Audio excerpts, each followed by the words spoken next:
Hayat hissetmektir. Çünkü insan gördüğüyle değil, hissettiğiyle yaşar.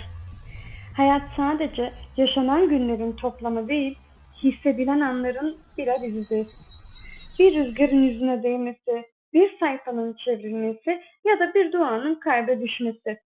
Bazen bir sabahın sessizliğinde uyanmak, bazen de kimseye anlatamadığın o duygularınla baş başa kalabilmektir. Ve günün sonunda geriye ne sahip olduklarımız ne de yetiştirdiklerimiz kalır. Geriye yalnızca kalbimize dokunan anlar kalır. Belki de hayatın anlamı biraz da budur. Her şey geçip giderken kalbin hala hissedebiliyor olması. Bir gün her şey hatıraya dönüşecek. Fakat kalbine dokunan anlar, seni sen yapan hisler ruhunda yaşamaya devam edecek.